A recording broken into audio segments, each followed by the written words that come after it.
Let's go, naambon pa, basa kalsada. Time check is 18:28. Bye-bye.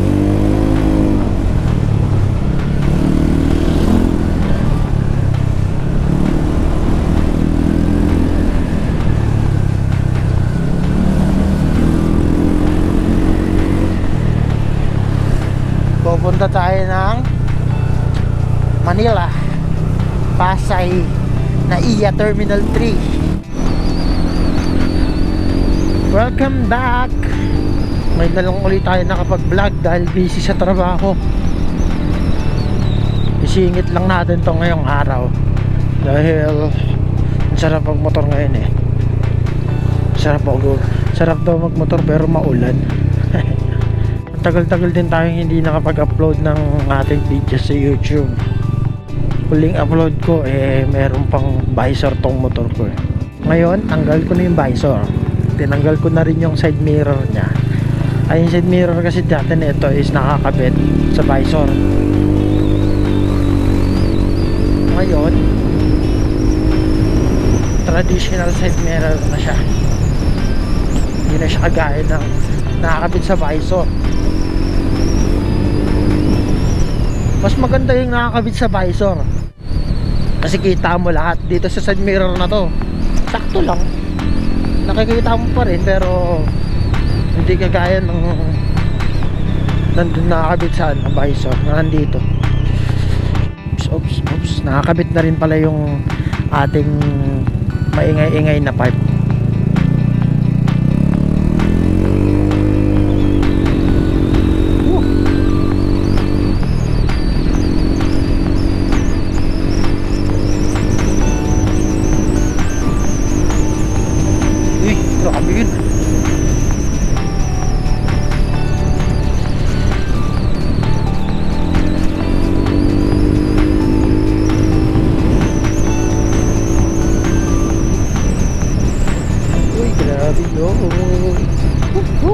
Sarap ito.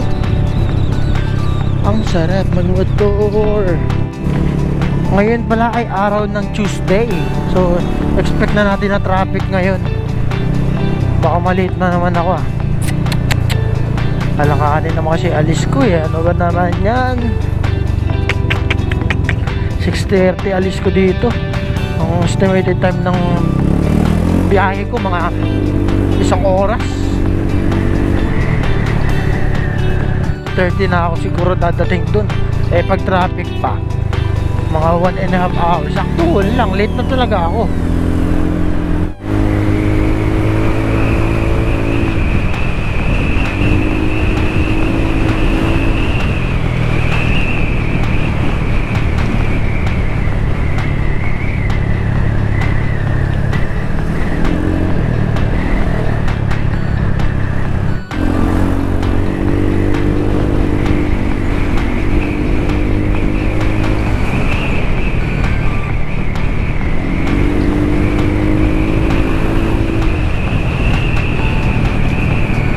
Sarap ng hangin.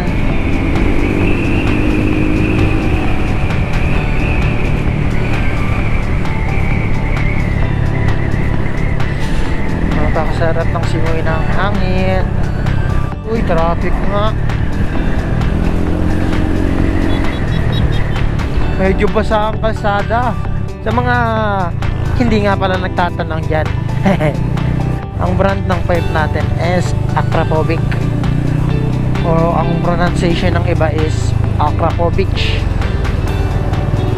Okay na yan. Medyo maingay-ingay siya. Ayun o, kung naririnig nyo, ayun o, bumpa tayo konti.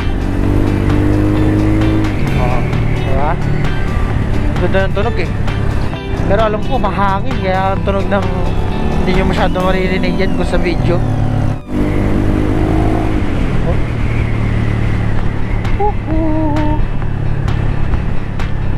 Ay putik yan, traffic na naman. Traffic talaga dito eh. Ginagawa kasing ano eh, kalsada eh. Ayun na, start na ng traffic. Aray ko, start na ng pagdurusa. Dito tayo napapasabak eh. pag umaga o kaya pag traffic. Pero okay lang kasi halos isa't kalahating taon ko na rin siyang ginagamit, kaya medyo gamay-gamay ko na siya eh. Pag nagamit mo tong X-Max na sa first time, medyo mahirap siyang gamitin, lalo na kung hindi ka nakakapag-drive ng medyo malalaking motor. Like hindi ka naggaling sa NMAX, expect mo na mahirap siya gamitin. Eh, mali yung diskarte ko ah. Bossing, kumusta ang buhay-buhay? Parang umulan pa dito ah. Buti hindi ako inabutan. Habang nagbabaybay tayo sa traffic, nakaisip tayo ng topic. Mag-rhyme yun ah. Traffic and topic. Ang topic natin today is, mahirap ba ang X-Max sa traffic? Ang sagot ay oo. The end. Tapos na agad yung video natin. Nasagot na eh.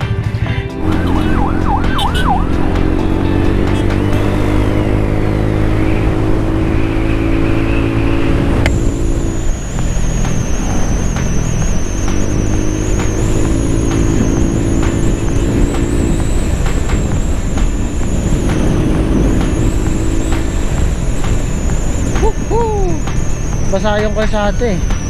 Hindi tayo masyado makapagtulin. So ito yung karugtong nung nakaraang vlog, umaga vlog, napunta sa gabi. Gamit natin 5 Acropovic. Yan sabi ko 5. Ngayon uuwi naman tayo ng Cavite. Hindi ko nakuhanan yung pagpunta ko dito sa Manila dahil nalobat yung ating action cam. Ito yung karugtong ng ating vlog na umaga dahil naputol yung vlog natin doon. Tapos nalobat yung ating GoPro o yung ating camera. Ngayon tutuloy natin. Ang topic natin doon is, mahirap ba ang X-Max sa traffic? So, traffic pa rin naman, so applicable pa rin.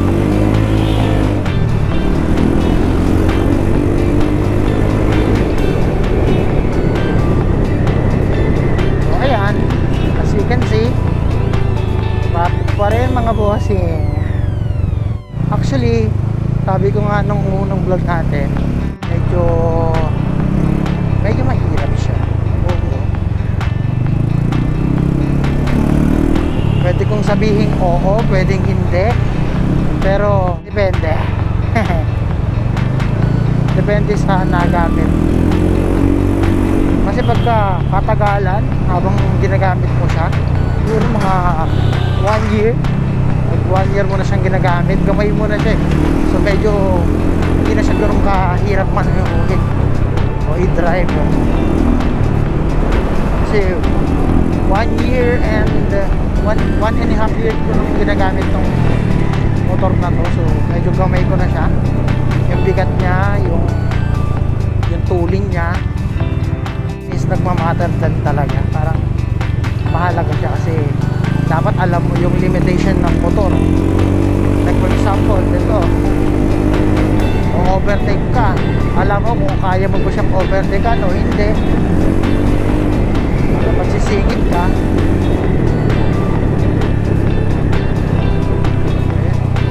pero pag yung siksikan talaga, medyo mahirap nga siya kasi mabigat. Magkakaalam ko ang stock ng X-Max is 210 kilos.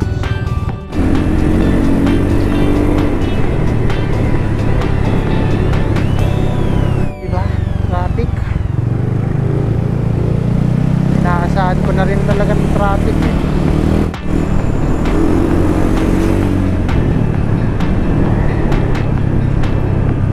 Ba naman,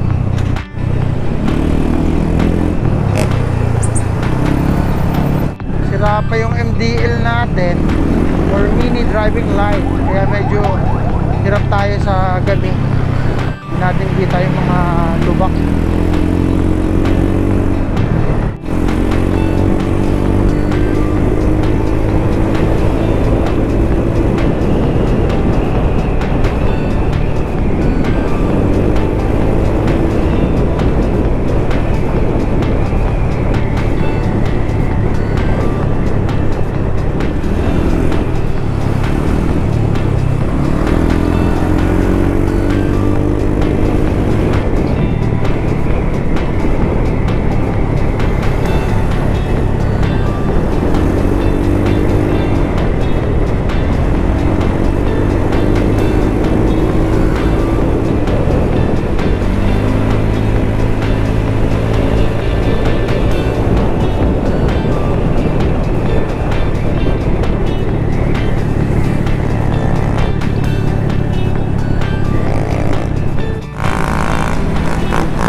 pipe natin.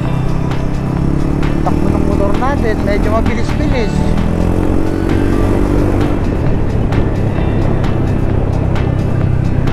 Sarap motor eh.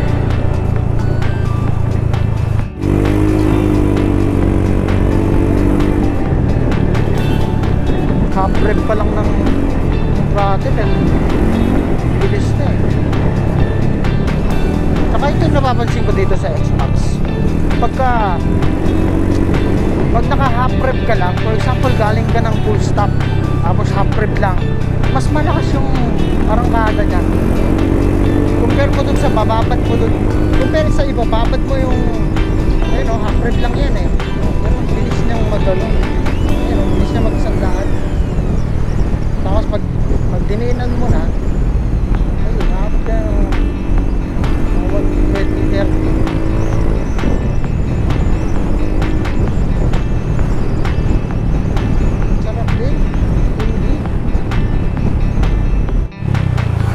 Counter na tayo.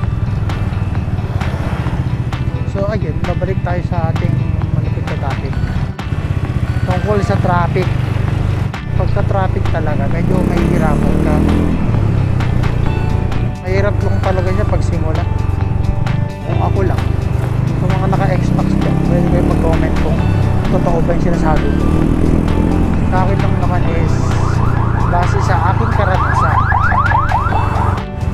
Dumating pa nga sa time na hirap talaga ako dito kasi nung unang puka ako dito sa motor na to, sobrang bigat ako.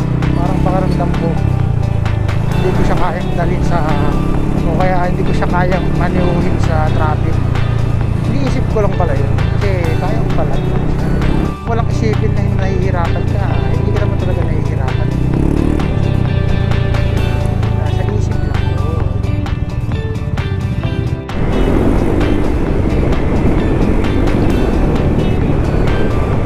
Kailisan talaga dito sa Cavite, traffic eh. Sabayan pa ng uwian ng mga nagtatrabaho sa Manila, Bacoor, kaya expected mo na talaga traffic. Ano, half rev lang siya kasi pagka nakabull pag naka half rev lang tong motor na to, tuloy niya oh, umabot ng 100, half rev lang. Ayan, makagad pa siya, 110. Pag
pa tinotodo si Linyador.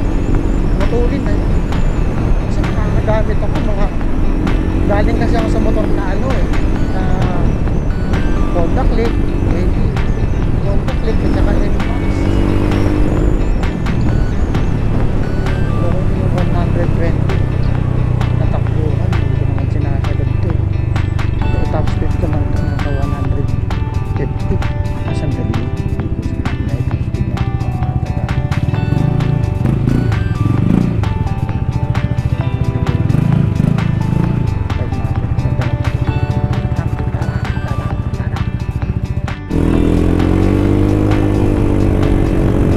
Aprem lang.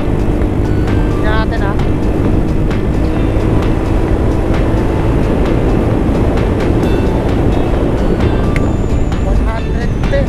Aprem lang.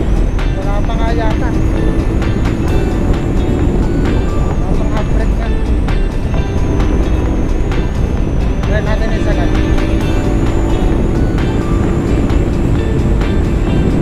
Pwede. Wala pa yung sasakyan.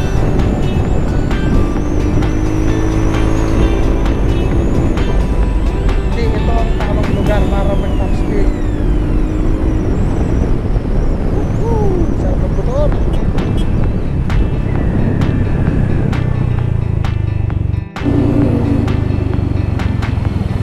Gagayahin natin yung diskarte nito.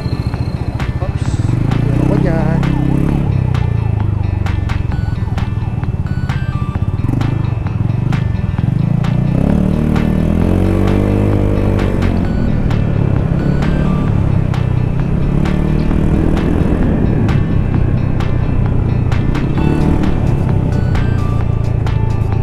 Gas consumption ka nga pala. Kung tatanungin natin kung malakas ba siya sa gas, sabihin na natin mga parang kargadong rider.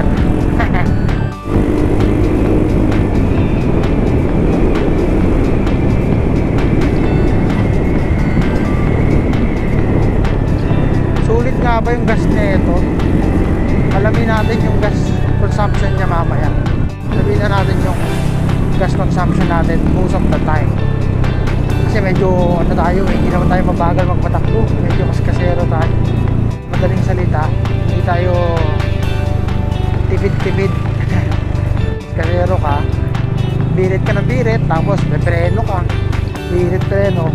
Okay lang sana kung birit ka ng birit, tapos hindi ka na membreno.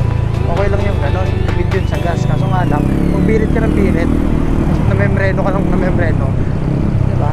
Kumbaga hirap na naman yung makina, yun, lala ka sa gasolina.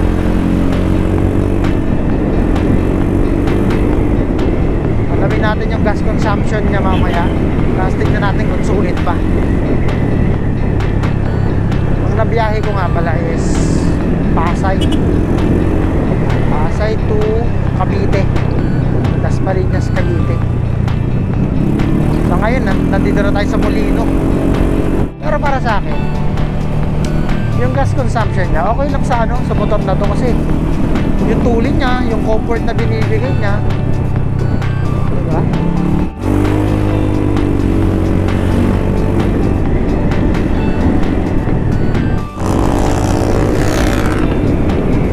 Ingay ng jeep, you know?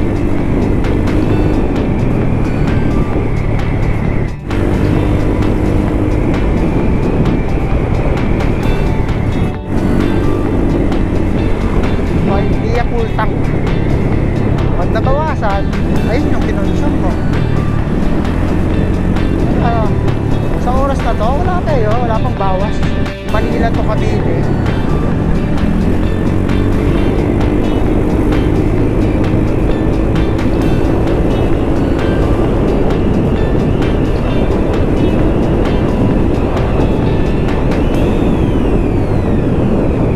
Dasmariñas, Cavite.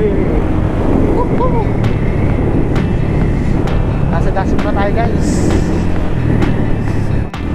Sa Lawag, Dasmariñas, Cavite.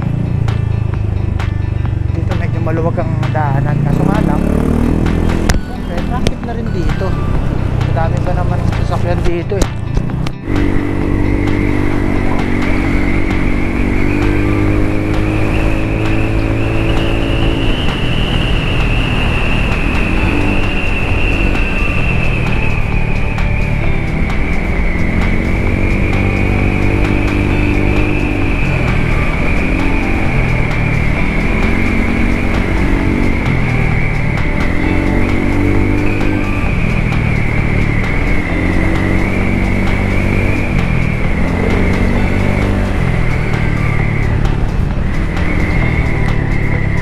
Woo!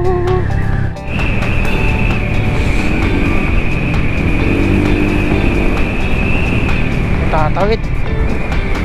Ayun o, curve yan o. Tutulak ko lang. Tulak. O. Diba?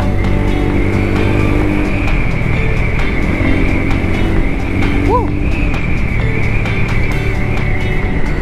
Ito yung gusto kong biyahe. Yung sakto lang, di traffic.